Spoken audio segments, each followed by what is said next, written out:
Oke, sahabat tani, di samping kita sudah ada pohon vanili yang dimana vanilinya ini sudah mengeluarkan buah dan masih berlangsung proses polinasinya. Ini saya sendiri yang melakukan polinasi. Untuk satu pohon ini saya hitung-hitung bunga yang sudah jadi buah itu ada sekitar kurang lebih 6 tandang.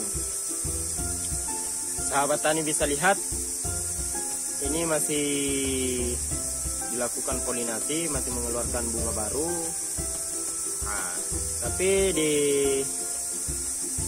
dalam sini ataupun di batang tangkai buah vanili ini sudah memperlihatkan bagaimana kualitas buah itu sendiri.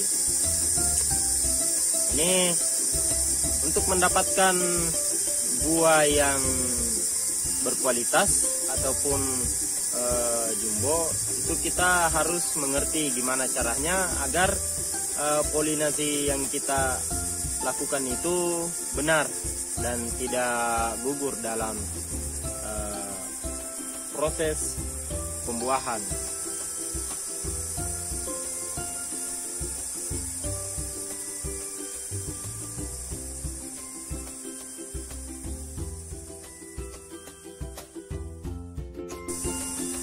Oke, untuk vanili yang berbuah ini sudah melalui beberapa tahap, diantaranya pemotongan pucuk, kemudian penataan sulur yang ingin kita buahkan itu jauh lebih penting. Kenapa kita mesti melakukan pemotongan sulur? Banyak teman-teman di channel YouTube yang lain itu sudah menjelaskan kita perlu melakukan pemotongan pucuk agar supaya sulur yang ingin kita buahkan ini sulurnya itu cepat tua, teman-teman. Dan ketika kita melakukan pemotongan pucuk itu kita melakukan pembatasan pembagian nutrisi agar si sulur ini tidak berkembang lagi ataupun menghentikan pertumbuhannya, dan dia akan fokus untuk mengeluarkan buah. Di samping itu khususnya vanili saya ini belum saya lakukan dan belum mencoba gimana sih cara agar vanili ini bisa berbuah di luar musim. Jadi vanili saya ini masih bisa dikatakan dia akan berbuah ketika musimnya. Tapi kalaupun kita ingin membuahkan vanili ini di musimnya, itu tidak semerta-merta hanya kita tanam kemudian kita rawat dan tidak paham gimana cara membuahkannya. Itu sama aja kita walaupun 5 ataupun 6 tahun ke atas ataupun sampai 10 tahun itu tidak akan mengeluarkan buah yang secara maksimal. Makanya kita harus melakukan stressing, salah satunya pemotongan pucuk. Pemotongan pucuk itu pun sendiri kita harus lakukan ketika curah hujan tidak terlalu tinggi ataupun dalam keadaan tidak ada hujan. Kenapa sahabat vanili harus melakukan pemotongan pucuk di saat curah hujan rendah? Agar supaya si sulur yang kita potong ini tidak terkena jamur. Karena apabila hujan dengan curah tinggi dengan intensitas tinggi itu rawan sekali buat vanili ini sendiri, teman-teman. Rawan karena kenapa? Karena vanili ini bisa dikatakan tanaman yang merambat ataupun dia tidak memiliki tunas dan juga tidak memiliki artinya batang yang kokoh. Jadi vanili ini betul-betul dia hidup dengan mengandalkan nutrisi-nutrisi yang ada di tanah dengan menyerap melalui akar, dan akarnya itu sendiri yang menurut saya sangat sensitif. Mungkin kita bisa bahas di video selanjutnya gimana sih media tanam yang saya lakukan ataupun yang saya terapkan dalam kebun saya agar supaya vanili saya ini tetap subur. Tetap subur dalam artian tetap bisa mengeluarkan hasil yang maksimal, begitu teman-teman. Nah, lanjut. Perlu teman-teman ataupun sahabat vanili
menurut saya itu sahabat tani apabila menjatuhkan pilihannya ke vanili itu menurut saya itu sudah sangat benar ataupun sangat tepat pilihan sahabat tani menjatuhkan pilihannya bertani di bidang vanili untuk investasi. Itu sangat cocok buat teman-teman. Karena kenapa? Karena vanili ini metode perawatannya itu sangat-sangat simple. Untuk saya sendiri, saya tidak menerapkan artinya perangsang buah ataupun insektisida, pestisida, fungisida. Saya tidak tidak memberikan itu. Saya tidak memberikan perangsang buah dan lain-lain. Itu vanili saya di sini sangat-sangat non kimia. Artinya non fungisida, artinya no